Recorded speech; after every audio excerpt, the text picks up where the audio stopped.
Hello YouTube, what's up? Mathieu here, 2012 here, coming at you with a brand new series, and this is Madden 17. We're going to go ahead and play a franchise mode, and this year I'm going to be choosing the Houston Texans. Now I've been thinking a lot about this decision, and there's a lot of different YouTubers doing different teams, and I know Texans have been teams of people before, but I was considering doing like the Cowboys or potentially like the Jaguars. So if any of you viewers would like to see any of those teams, just let me know. I wouldn't be afraid of doing two series or just switching my focus to a different series as well. But I think you're really going to like this Houston Texans series. I'm just going to go ahead and show you the league settings I made and go ahead and launch this franchise. This will be kind of an interesting one because I kind of go through and show my rosters and then make a few moves, get into training, get into the first game, and then within the first game I have a lot of what I did is I just recorded the full gameplay and left in the highlights so I can kind of guide you through how the game went. I think it's kind of the best way to go, but we're going to have to see, to be honest. It's going to be really hard to tell until the finished product is out and you guys have had a chance to see it. So let me know if you think the style of this video works well, and if not, I can definitely adjust it. But I thought it was really cool just so you guys could see like the highlights of the game and like the important moments and see kind of how it swayed, and then my stats at the end of the game, like injuries throughout the game, adjustments I make after the game because of the injuries, stuff like that. So I think it's going to be a really good system, but you guys just let me know what you think and we can go from there. Just keep going through this roster here. I'm kind of finding players to cut right away so I can make some room for other players or know what kind of trades I have to make and stuff like that. So going through the first time, it looks pretty good. Just cutting a few people, throwing a few people in the trade block, and we're almost getting ready for training. But first we have to go and check the free agency market just to see who's all out there.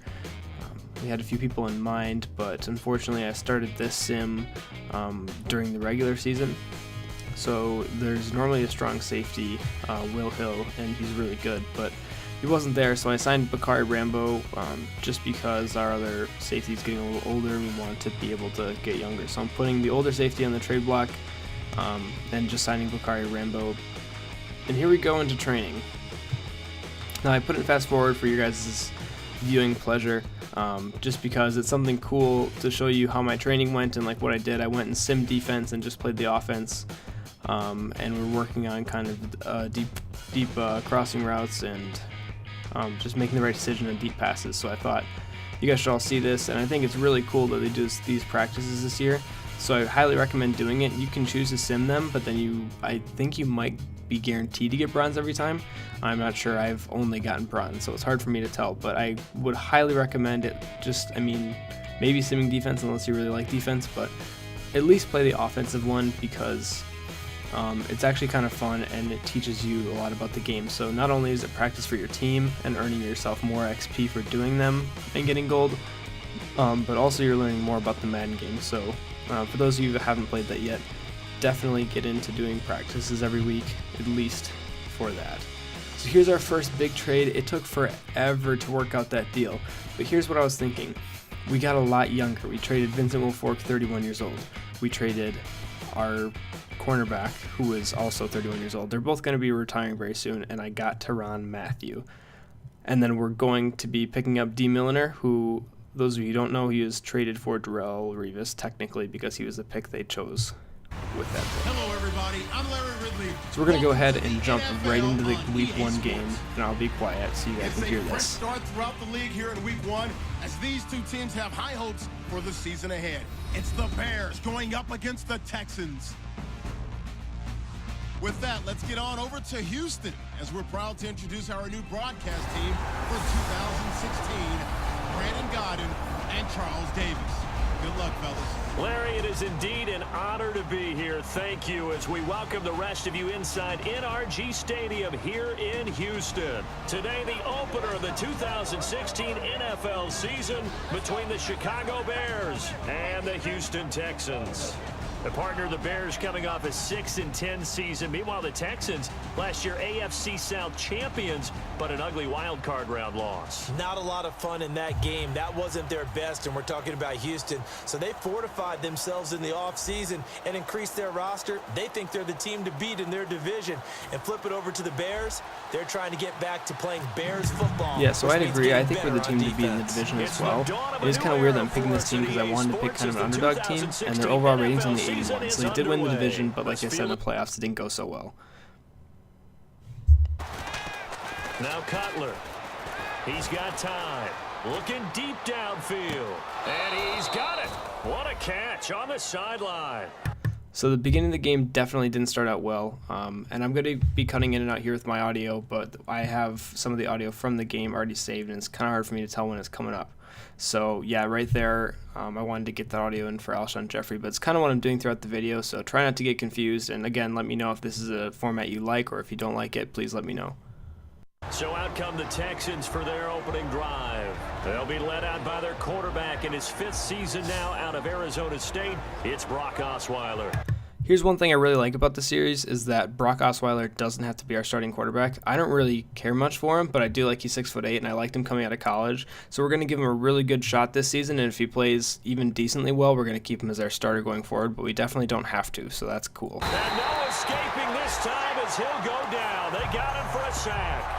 The former #1 overall pick, Jadeveon Clowney, in there to drop him with his first sack of 2016. And there we go, Jadeveon Clowney. It's one of my goals of this series is to get him going because his career has been off to an incredibly slow start. He is so talented that he just needs to stay healthy and get an awesome start to his career. So I'm going to be rushing pretty much every play with Jadeveon Clowney and J.J. Watt. You saw how awesome that dive was here.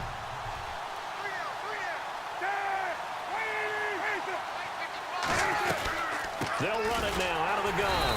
And he goes nowhere. He'll lose yardage back at the 17. That was an excellent stop. I like to put that in as well. I believe that was Brian Cushing who got through there, but that was a really big stop because it was on second down 26, third and 16. Definitely need to get a stop here, especially because we already queued up the field goal. What was his strategy? If it was execution, you continue to escape, and he goes down. And then right after the Jadeveon Clowney sack, here comes J.J. Watt on 3rd and long to solidify us getting the ball back. I just think that's just the perfect defensive possession for us because it's showing what we're going to want to do all year is just bull rush with J.J. and Jadeveon. And that one was relatively easy to see. I noticed that from up here. Yeah, it doesn't take a whole lot, does it? And this is taken in at the 5. And they do stop. So that play there, I saw the defense jump off sides, so I wanted to keep it downfield. Kind of what Aaron Rodgers does, Packer fan. If you guys ever see someone jump off sides, definitely go for the deep ball. Here I saw DeAndre Hopkins on the outside in single coverage, so I went ahead and gave him a fade route and lobbed it up to him for an aggressive catch, touchdown. First touchdown of the year from Brock to none other than DeAndre Hopkins. And the Texans have taken the early lead. And for Brock Osweiler, the quarterback, of course, he arrived from Denver in the offseason. His first touchdown pass in a Houston Texan uniform. Yeah, that makes me really happy for Brock Osweiler. The thing here is, like I said, I'm not like a huge fan of him, but I don't dislike him. So we're definitely going to give him a shot here. And if he can run the offense at an efficient level, I think he's going to have a pretty good career here because he's only 26. He's still fairly young.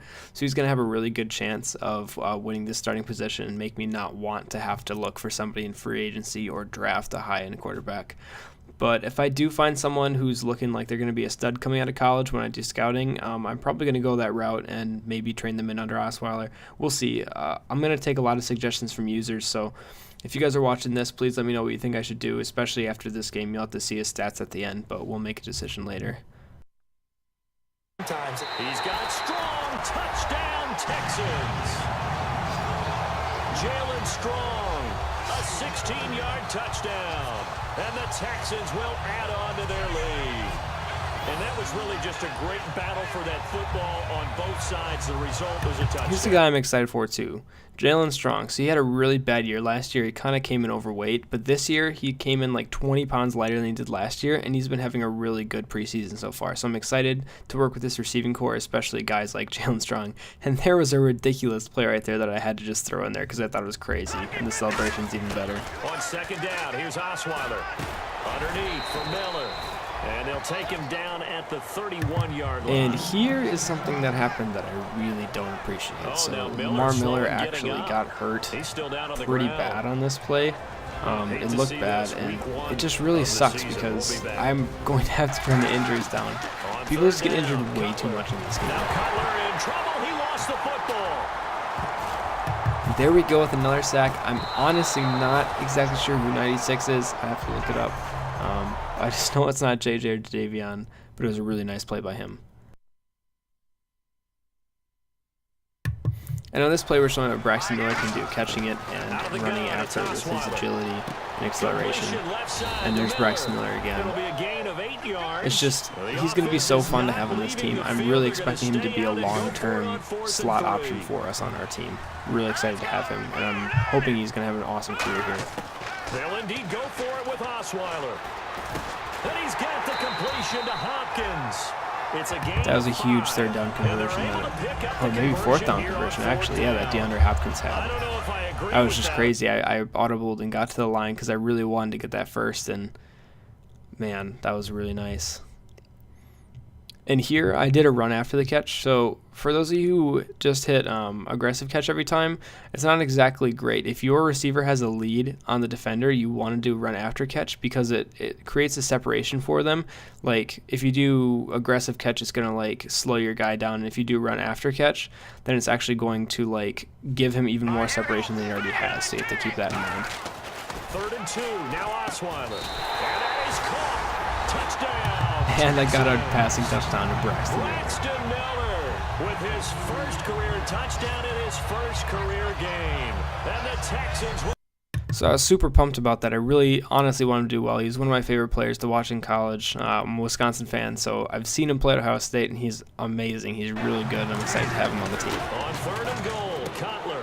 That's caught at the 1. And then the Bears came back and answered with the touchdown. For a Bears touchdown. But they have to feel good about how they've been throwing it overall. Now Osweiler, flushed out right. The catch made by Miller. And he's got Here's the other thing. If you ever throw a ball across the field and it leads your receiver into a defender, they're just like automatically injured. It sucks, and I hate it. I'm going to have to turn the injury percentages down. I don't like turning injuries off, but sometimes Madden just makes it so you have to. Like, I promise I won't do it because I want to keep it realistic, but I need to turn the injuries down because I mean, Lamar Miller and Braxton Miller both got hurt in the first game. I just think that's insane that they do that. It's like a guarantee. And some space here. And a catch made by Hopkins. There's another example where I throw the ball towards the sideline, but I still do run after catch because I wanted to keep the separation away from the other guys and still keep my momentum so I can try keeping going towards the end zone. And I'm going to audible to the line really quick. Here's Osweiler, and he's oh no, sorry, this is a different play. This is on 4th down. I tried getting it, and I turned it over on downs in the red zone. It was an awful play by me, but I really wanted to get that touchdown, but oh well. Throwing now, Cutler on 1st down. So close there with JJ. And then Cutler just throws a bomb down the field. I don't even know how that's possible. He's just throwing it to the tight end all the way down the field. And then throws this, which I knock out of the end zone to get to 4th down. And they're going for it on 4th and goal. And somehow Cutler finds his man in the back of the end zone. Now, we all know this is definitely something that doesn't happen. Like, as a Packer fan, I watch enough of the Bears games to know that Cutler is not that good. And I'm very sorry to any Bears fans watching this. If you're upset with me, you don't have to watch my videos. I could care less. And finally, Will Fuller. So he is, for those of you who don't know who he is, he's from Notre Dame, and he is considered easily the best deep threat in this draft. So he just, like, if you watch any of his highlight reels, it's always just him 10 yards in front of the defenders, burning people. Like he's got great hands and everything, but he's not like a 6-foot receiver who's just gonna jump over everybody and catch it. He just burns people. It's crazy how many times he gets past people, like, and not even just a little bit. His separation is amazing. He'll get like 10 yards away from somebody, so he's gonna be a legitimate deep threat for our team going forward. And here again, Bears fans, Jay Cutler moving the ball down the field. I bet it's something you wish you could see.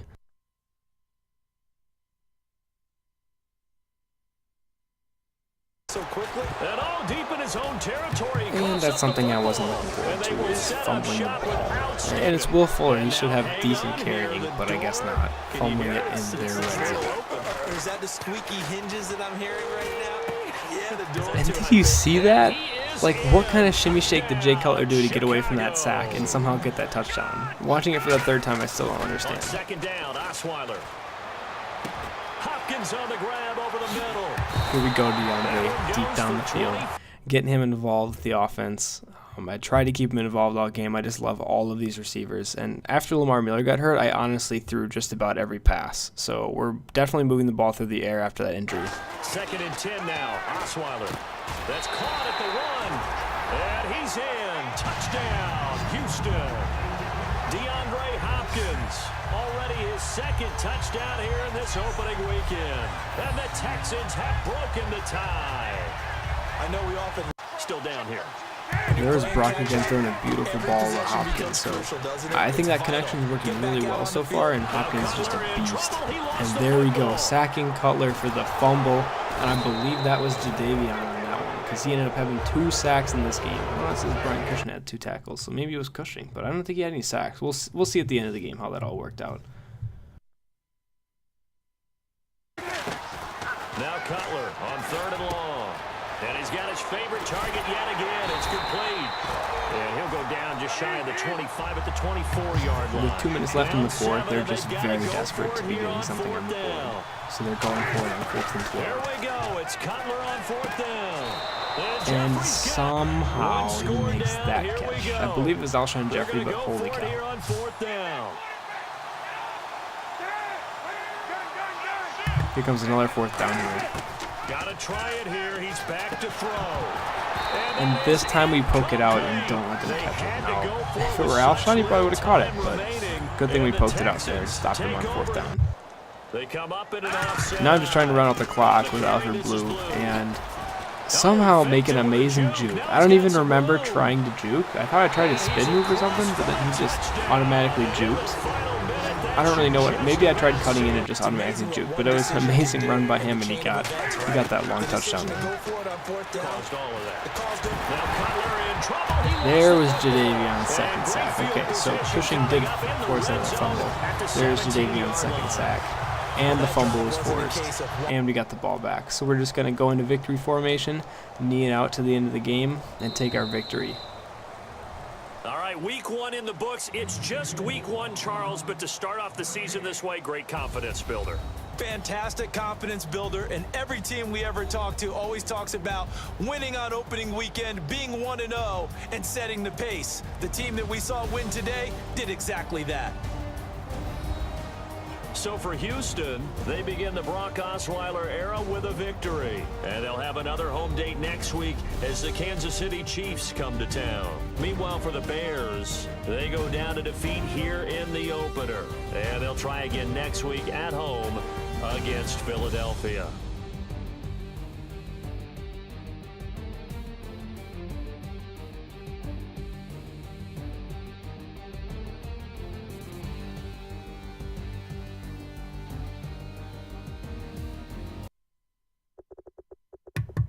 Alright, so here we go, end of the game stats. You can see how amazing the game Brock Osweiler had. Over 400 yards passing and 5 touchdowns. We'll get to that a little bit later. Lamar Miller, unfortunately, only had 20 yards before he got taken out, but our leading tacklers were Cushing and the new guy, Tyrann Mathieu. We had a few sacks, and then we're looking at some return yards as well. Now jumping in, this is the post-game upgrades for XP. I'm just showing you guys this so you can see kind of who I'm upgrading and how, but I will be going more in depth on upgrading people through XP. I just figured I'd go through this since they prompted me to. So we're just going to go ahead and get all these guys a few attribute upgrades, usually awareness or like route running. Checking out Lamar Miller's injury, he's only going to be out 3 weeks. So we'll go ahead and look at the free agent market and find that Kenneth Dixon is actually on the practice squad. So he's a rookie this year, and I actually really like him. He's got a really good build, so we're going to drop Jonathan Grimes and pick up Kenneth Dixon. And also Tajay Sharp, the standout who was on the Titans, performing really well as preseason, was available. So I picked him up and dropped our third string tight end. And dropped this middle linebacker that's never going to play. And looking at the news, you can see how everyone is just pumped about Brock Osweiler's first game as the Houston Texan. So thank you guys so much for watching this series. If you like it, leave a thumbs up, watch it for the rest, and leave me some suggestions and I'll definitely get to them. So thanks guys.